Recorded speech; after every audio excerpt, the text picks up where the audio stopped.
I legitimately feel like I'm in Thunderbirds. Hello everybody, and welcome to LMM. And it's time for What's Broken Now?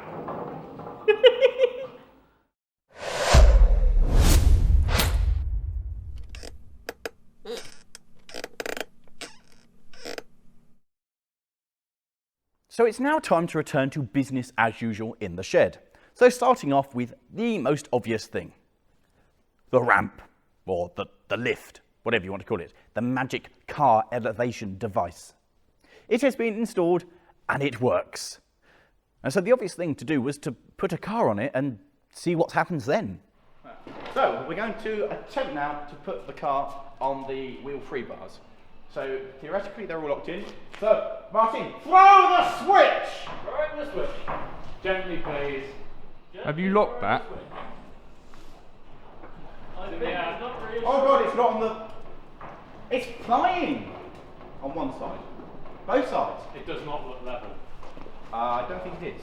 No, it's... Mainly because that post there... No, that post there is lower than this post. No, it's because it's on the suspension arm on this side. You can see the wheel height. But this is the only way to get it on this side without hitting the exhaust. Let's be honest, it's in the air. We'll give it a... I was going to say... Can you bring the ramp up a little bit just so it's almost touching? So they will, and then we'll give it a test.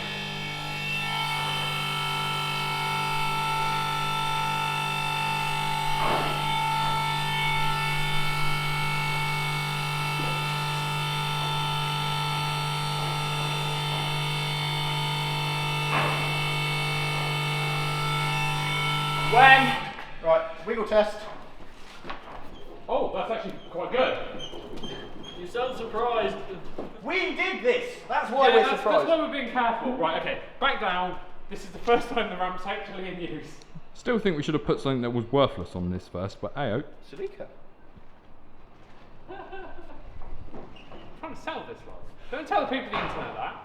One fine Celica, well worth every single penny. Just don't look at any of it. It's just muddy. Yeah, it's just muddy. That covers up. Literally, it's just muddy. Just muddy. Success! Successfully lifted, held a car so we could work on it. We have a fully functioning device. We've still got a couple of minor jobs to do on it. I've got a LED strip of, lights to run on either side to make it a bit easier to see stuff underneath it. And a little touch up here and there of the paint. And we need to tack weld back on a couple of the foot protection bars. And it just needs a clean up and a really, really good grease. But functioning. The other big thing is lights. I've got lights that work in here now. What are you doing, Lawrie? Wiring up this plug, this junction box, because for some reason it wasn't done before. So before I install it, I need to connect up the wire that wasn't connected up when the electrician was here. But don't worry, he told me how to do it. Do you feel confident being an electrician now? Yes. Just like all things that we put our minds to in the shed, we are able to do things.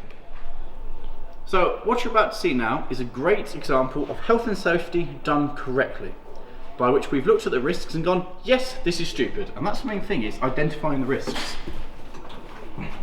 Oh, that's my phone in my pocket. That is deeply unpleasant.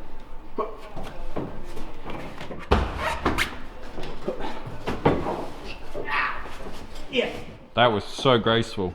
I am graceful. I'm like a butterfly. Stupid thing. Are you winning, Matt? Let's do it well. Lawrie, this isn't the most silly or dangerous thing you've done today. No, it's not. No. This is a stable platform. Actually, in the grand scheme of things, this is reasonably a safe thing. Oh, God. I know. I'm scared too. Would you like to actually explain what you're doing, just in case? Because a lot of people don't know. They think you're about to fit a whole load of high intensity LED lights to the top of your big vehicle. Do a flare. A bit like as if you bought a light bar off Wish.com and you fitted it to your brand new Land Rover. We're doing what we promised we'd do ages ago. Put new lights up. Yes. So every switch here, one of these, controls in a bank of up there and there. Observe. So we've lost that one and turn it back on. That comes on, and so does that.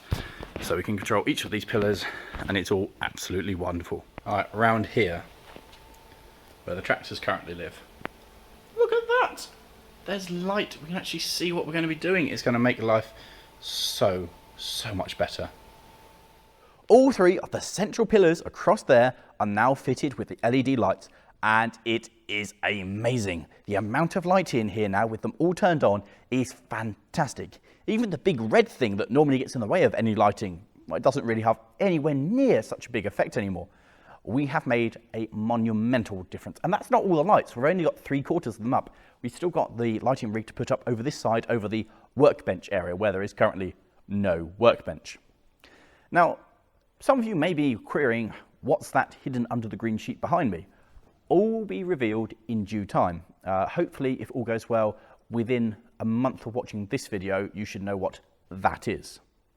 So back to normal and what's going on. There is a slight change to the way we're going to be doing What's Broken Now moving forward, that it's going to concentrate on everything in here, but it's also going to feature vehicles from the rest of the team, because Matt's stuff features quite heavily this week. So where are we? What actually works? Well, working vehicles for myself are the 106, kind of. Hello guys, you join me in the 106, which is back from the garage and all fixed, kind of. It transpires that in order to fix the leak, they used some of this stop leak, bungy-uppy radiator gunky stuff. At the same time, and apparently totally unrelated, the heater matrix in the 106 stopped working. Now they say that this stuff would have had nothing to do with it, but I can't help but feel that as soon as they put the stuff in and I then drove it again, it didn't work. They're probably related. So the car has gone back and forth between me and the garage now 3 times for them to establish that it is indeed the heater matrix which has failed. But the fact that it stopped working after they put the gunk in it has nothing to do with them, apparently. So I've got my car back and I've not paid them because my heater matrix doesn't work. And the car is now, it's the middle of January, so it is very cold. And so the car at best is cold and unpleasant to drive in. Currently the windscreen is starting to fog up. I can put the heater on to absolute full blast and get air moving through, which stops the screen from fogging up. But when I leave for work in the morning in the middle of January, it is often very cold and frozen. And the car is undrivable in the fact that it cannot defrost itself currently. So I am less than impressed with the situation there. But it is back, it is drivable when the weather's not too bad, like right now.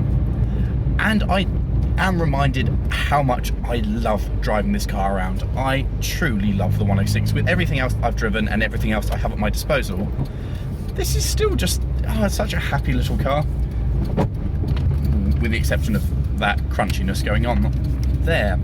Yeah, the second gear is really unhappy, like more than it's ever been. But yeah, it's, oh dear me, that's horrible. But things have happened and there are now plans afoot to correct this. And then obviously Viking is still coming together, it still fires up and works. So here we have a couple of hoses. And in front of me, we have the most suitable vehicle for transporting hydraulic rams. Yes, I'm aware the 106 may not appear to be the most suitable looking vehicle for doing such things, but it's not. It's really not. It's really not the most suitable vehicle at all. But it will do. Employing the 106 as a van, in the back I've got a ram off the Viking which controls the bucket tilt that does that bit, and the hose pipes that were leaking. Now I seem to remember we took off 4 hoses and I can only find 3 in the shed, which is a little bit concerning because I'm sure there were more, but I have what I found. It turns out that the ram for the bucket will just fit in the 106 at a slightly jaunty angle. You may be able to see it behind me, I'm not sure. But I'm on my way through Ipswich to a place called Pirtek. Now these people are my new friends because they make pipes and they're not a million miles away from me, which is good. And so we're going to take these pipes and get them fixed. They're also going to take the pipe off the ram behind me because I cannot get that off. We struggled and we failed. And they're going to test this ram to see if it's leaking because there was so much hydraulic fluid pouring out of the seal, the pipes where they join the seals there, that frankly we had no idea whether or not it was leaking elsewhere. So we're going to go there, drop these off, they're going to test the ram and replace the pipes. And then we can look at getting Viking indoors because it hopefully won't be dribbling fluid everywhere. And then we can actually start working on it proper because, as I'm sure most of you are aware, or at least the people who watch it in this hemisphere, the rest of you in the southern hemisphere and you're in the summer now, lucky you, it's miserable in the UK. The shed is quite cold and outside is cold and wet, which is why we haven't really done anything on it because it's stuck outside. So this should enable us to find the other leaks, the other places it's failed, and really to start making progress on it. So basically, onwards to Pirtek, and we'll see what they can do. I am slightly aware that I look like an absolute twat carrying a ram over my shoulder like this. Pirtek.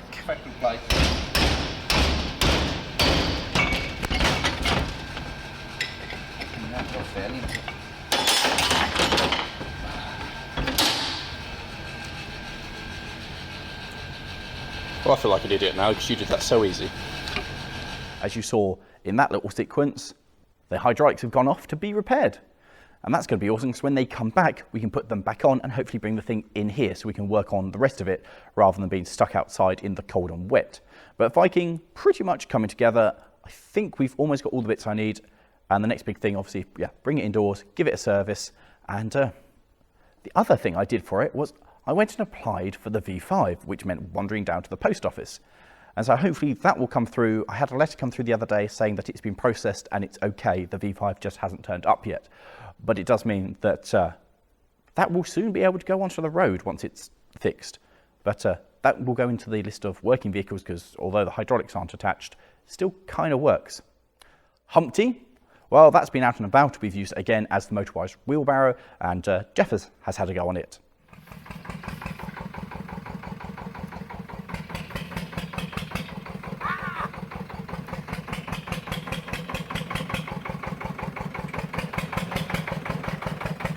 That's quite... Whew.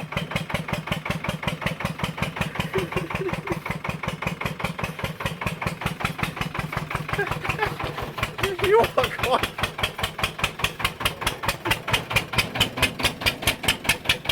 I'm sure he actually thinks it's better than a racing kart. He hasn't said it, but it's his body language and general way that he feels about it is quite apparent. Better than a racing kart. Wonderful, wonderful 25-pound dump truck. So William McAlpine, my Ruston 48, there's nothing to report for that either. That is being parked up at the Mid-Suffolk Light Railway. It's been winterised and we've started it occasionally just to make sure it's okay.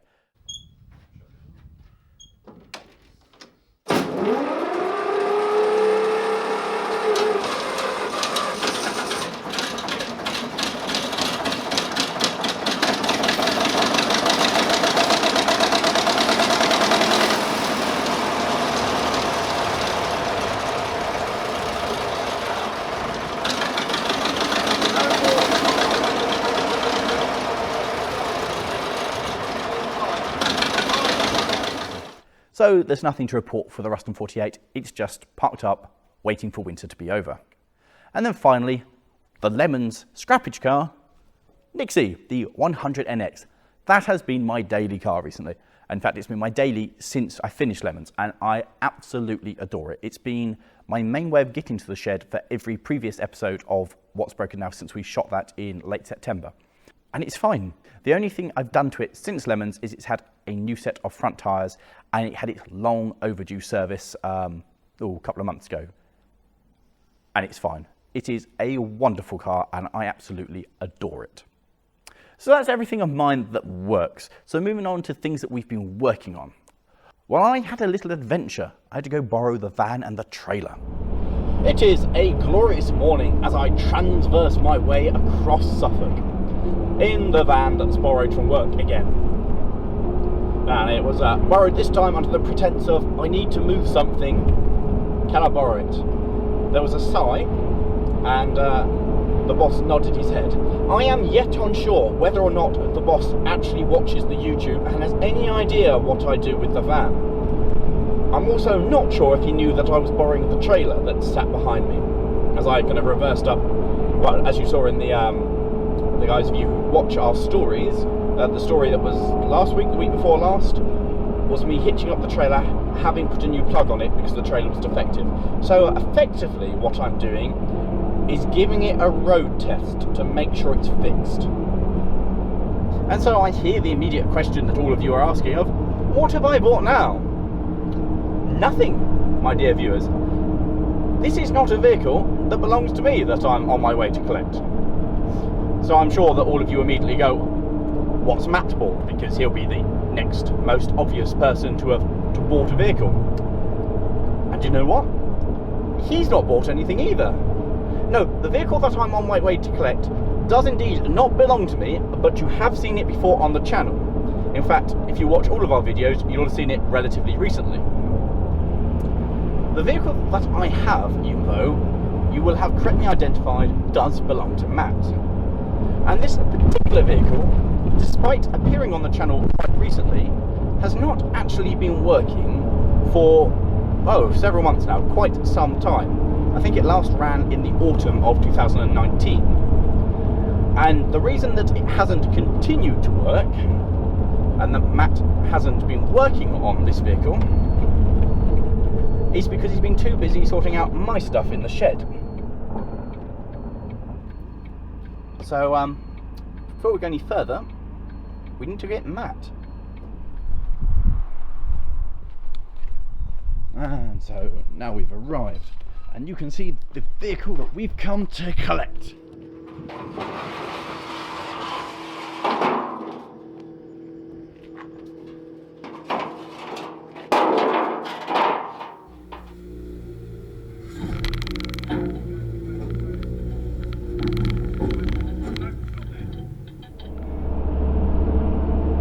That was significantly more difficult than I thought it was going to be, and took a lot longer. I thought it was going to be a zoom zoom and away we go, but no, it's taken over an hour. But behind me now, sitting on the trailer, is Matt's MR2. For we are going to recover it to the shed, where hopefully we can undo a little bit of the lorry curse which seems to affect everybody's vehicles at the moment.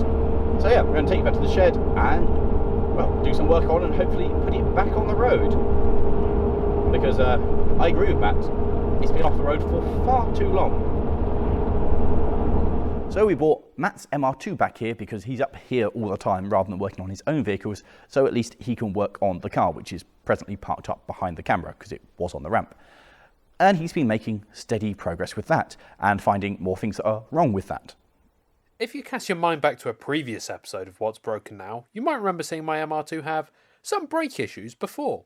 So, after 4 months of sitting around, it's finally time for it to get the love it deserves off me. So I'm going to get the discs and pads off, put on these new calipers I've built, and we should be good to go. You'd think. So what are you actually doing? We almost want the masters. We're fitting new brakes. There was issues. That we had some problems. So what we've discovered is that my drop bar links have actually been fouling on my brake pipes, which has compressed them slightly, and Oh yeah, they are. Oh wow, that's flat. yeah, it's probably what's caused it to fail on this side. Should someone not have picked that up during like an MOT? Yeah, so I did test them all when I did test to make sure for clearance when I fitted this suspension almost 2 years ago now. But we think what's happened is that the rings on the coilovers have actually migrated slowly over time. Shifted. Which has okay. caused the thing which holds the drop bar, that, to twist around a little bit, which has then caused it to bump against that, and it's kind of the same situation on the other side. So, good brake pads. Are you lucky that it hasn't ruptured? Yes. Cool.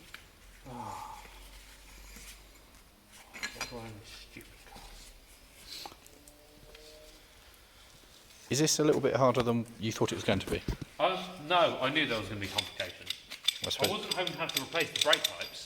That wasn't the kind of complication I was expecting, but this kind of thing I was expecting to have to I suppose everything we touch is always more complicated than we thought it was going to be. Yep. I'm used to that sensation now. It's good hand movement there, Morgan. Had a lot of practice. Right. So, where the top of the drop link has kind of scraped against the body, it's just exposed metal in a couple of places. So, a bit of hammerite, and then I've got some underbody seal, which I put somewhere to go on over the top.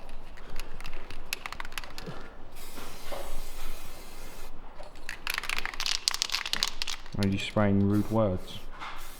I wish. I'd like to do some hidden things for if the garage ever works on it. But that should cover it on that side. I'm going to do it on the other side, and then we should be good. So I've done a couple of practice bends before, but this is the first time I'm bending an actual brake pipe, and it's far more fiddly than I would have expected. I mean, if I had like a lovely workbench and not was just working on the floor, it might be better. But this is tricky, is the correct term. I'm trying to replicate this pipe here because it was rotting through there, and I am failing. That's it. What's all that racket for? I'm adjusting coilovers without the correct tools. As going to do a little bit of a PSA here, just to explain to any of you out there who have modified cars. Please, please, please check them regularly, at least every 2-3 months. So when I installed these coilovers, I had them checked over by a professional garage. They said, yeah, they're all good. To the braking period, which was 2,000 miles for these, got the wheels off, checked them all again, all good. About 6 months later, I had to do something on the brakes, had another look, they were all good. And then it came to, well, it would have been about 4 months ago, this car's been off the road about that long. Basically what had happened is that the drop link connector here had rotated and smashed into the brake pipe, causing it of course to compact and not allow brake pipe back through, which meant my brakes started binding.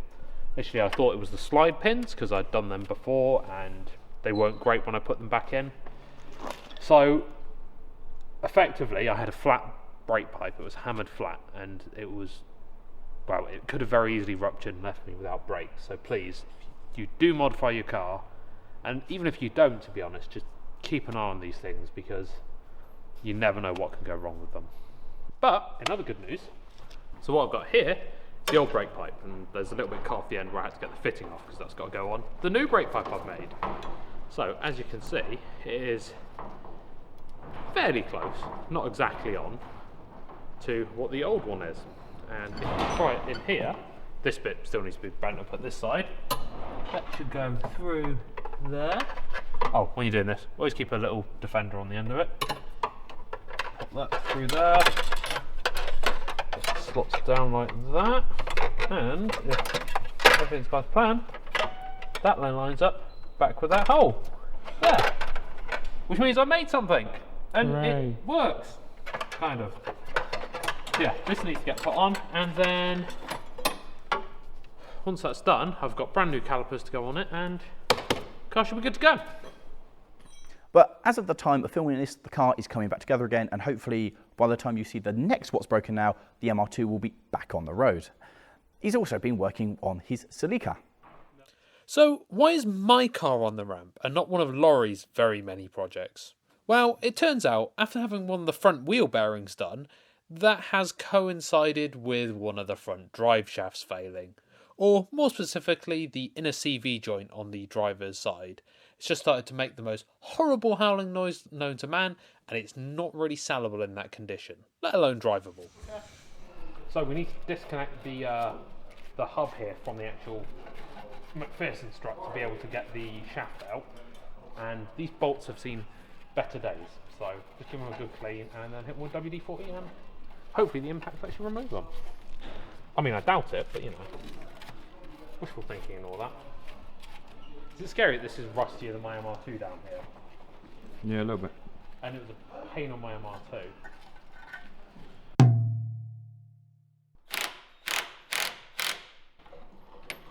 So you may notice that I didn't put the drive shaft back in. That's because we're missing a bit. So unfortunately, unbeknownst to me, which I probably could have found out if I looked in the green book, these locking wheel nuts are actually single use, so they get hammered in the tab on the top there, which means we can't reuse that. Furthermore, we do not have a 12-point socket big enough to actually go on there, so it's all a waste of time, really. So the other vehicles in the shed. There is nothing to report for the Lotus, the Supra, the Turbo 2, my MR2, or the 35, or even the International B275. Haven't touched any of them. Moving on to the things we have actually made some progress with. Jupiter. I gave up with trying to get the air pipe back. So I went and recovered it, and then went to my friends Neil and Nigel to attempt to repair it ourselves. And we thought what would be really good would be get the pipe back on and end 2019 and begin 2020 with Jupiter back on the road and working. So on New Year's Eve, me, Matt and Jeffrey came together to get Jupiter working. So, can we, in the space of a few hours, return that thing to operational life? Oh! Let's look at the shape of the pipe. Right, I want you to take this side here and just twist it a bit like that. So push it slightly towards Geffers. Like that? Yeah. Sorry, like that. Yeah, that's kind of it. More twist. Got to come towards you now. Yeah. Yep. Now what? Pretty sure it came around here. I think this cable's over the top of it. Can you just Come back or? no, hold it like that. Right, just can you pull it towards you?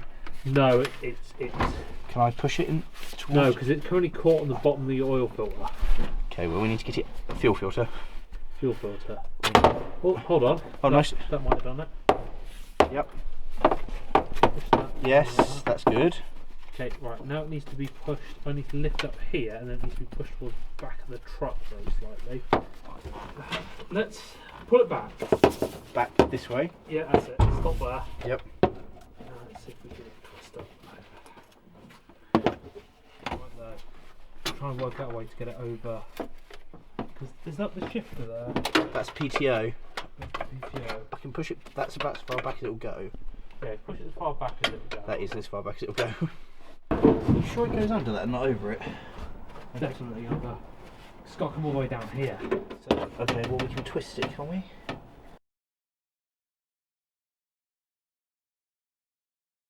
No, you're doing what you need to do. Just keep going. Oh, it's on. No, it's not. It is! It's on! Lovely. Now what's the bad news? Well, come around, look at this side and you'll see for yourself. We might have put one of the air lines on top of the actual air hoses to feed the engine. That's alright, Laurie's got it. Gaston has resolved the conflict. I don't know. I think it's quite loose in here. Yeah. All a bit loose. I just realised this is actually potentially it.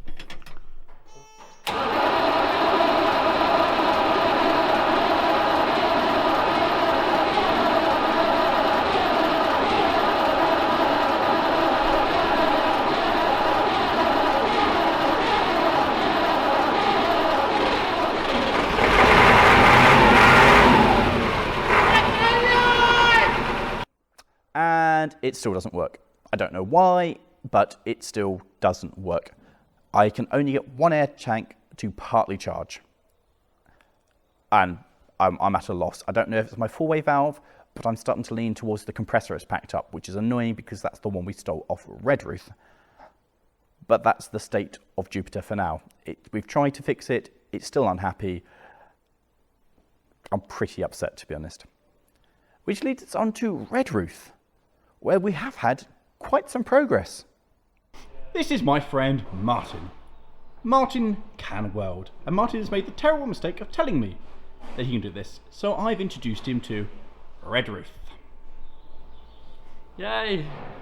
And has been here less than 5 minutes and has already made more progress on the Dodge. You say progress, but there's less metal in it now, amazingly. It looks a lot better already.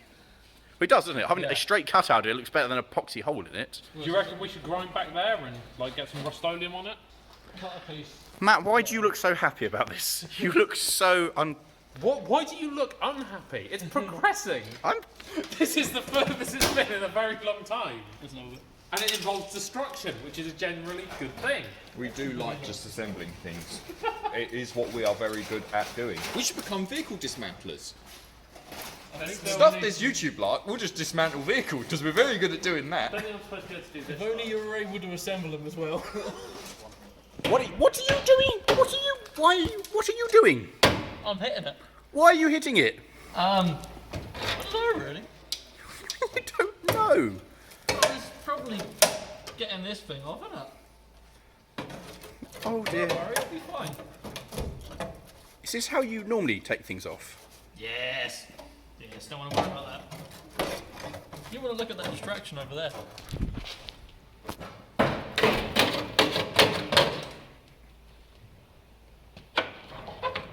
Carry on. I don't like how the good metal, inverted commas, is flexing so much when you pull out the less good metal. Yeah. Oh my! Oh, that's bad. Matt, we found a bad bit. That seems to have been the main point where the rust got, because the filler got. Oh God, you've taken out bits. There's bits missing here. There's bits missing here. Yes, there are going to be bits missing here, here, and here. But I haven't finished them yet. Try again. It don't go in. Yeah. Oh, that's not a good noise. Here it is. No, it isn't. Bad things mean progress. No, it doesn't necessarily. What's up? Okay. Why? It's like a game of Tetris. What alarms me to start off with is why is there a cutting outline across the entire front of the Dodge? Well, let's look at the positive things to start with.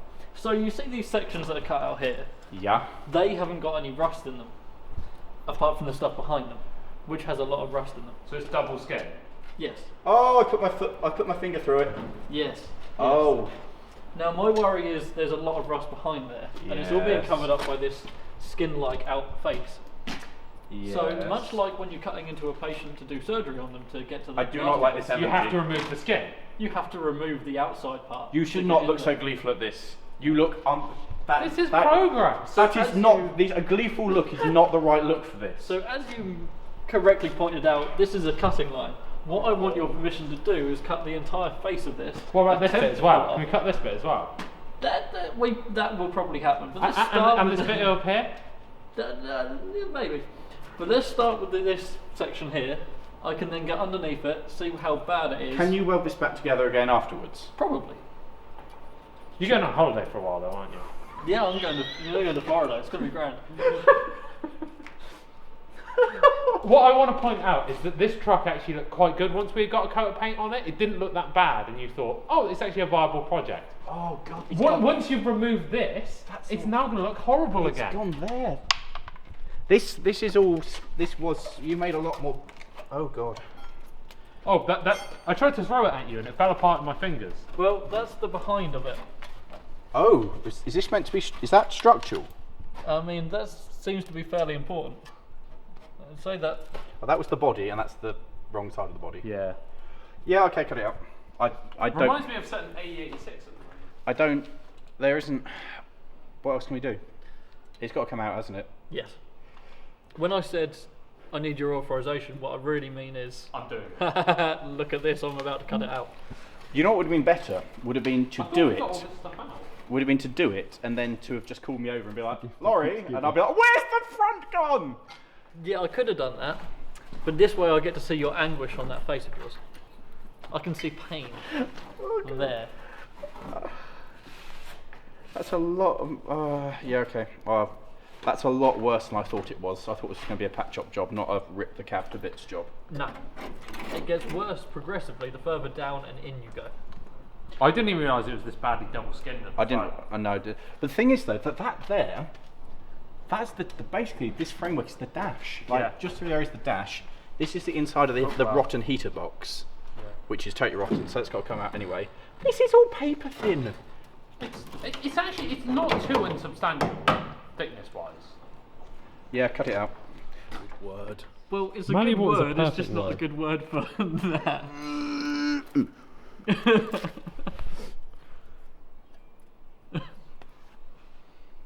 That's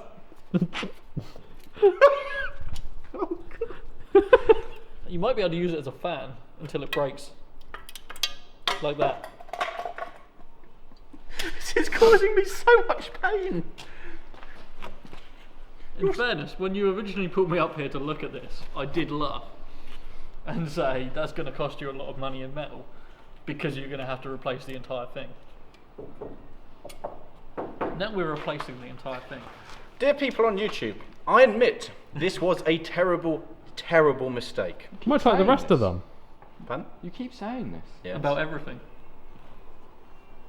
No, not everything, just this one, and maybe the Supra, Yeah. and other things. This one's... You telling me there's not welding me doing on nearly everything? I'm not telling you that, no. I'm not telling you that everything needs welding. Have I Keep told me you busy. what a nice friend you are and how much I appreciate your ability to weld? Only when you need things. That sounds so bad. How are you anyway? How's the girlfriend? She's lovely here. Good, good, just... Grand. Everything's wonderful in the rest of my life. My car works. It's fantastic. That was low. That was very low. That was very low. The car that you tell me is boring and generic, works lovely. Operation Facelift begins.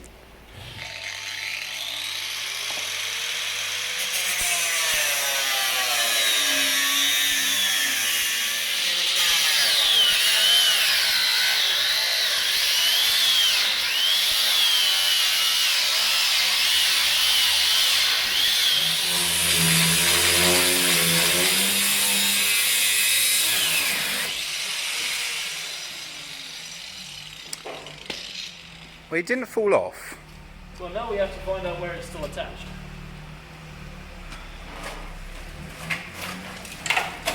Which is not on that bit.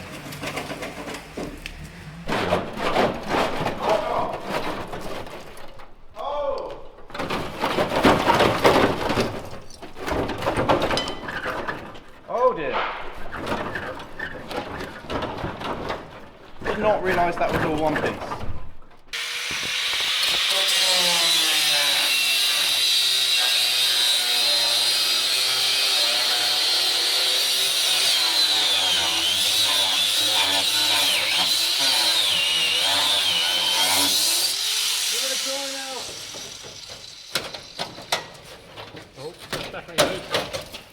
Oh, there's a foot.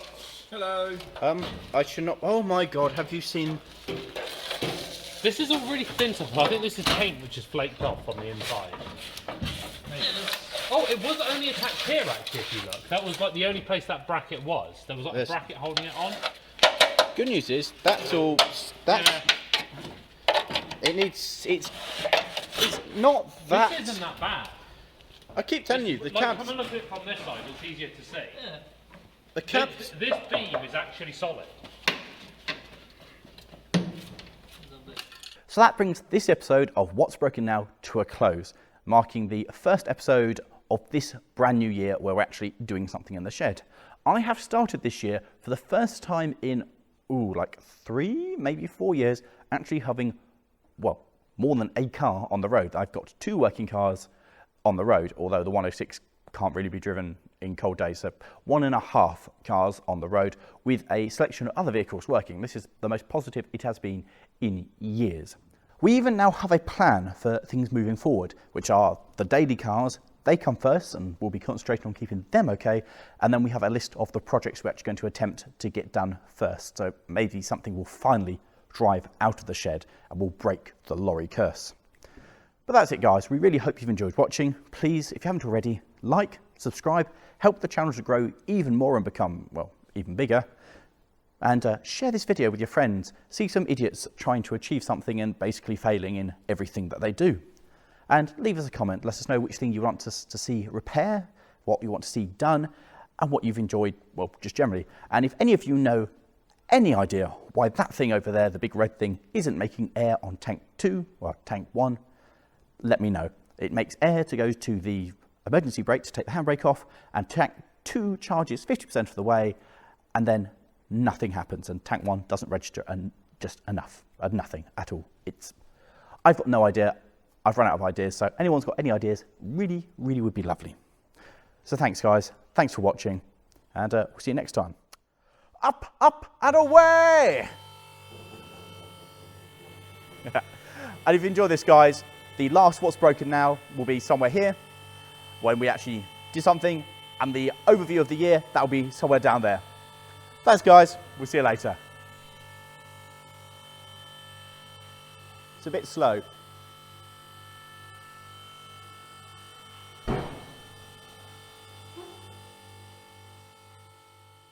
That was scary.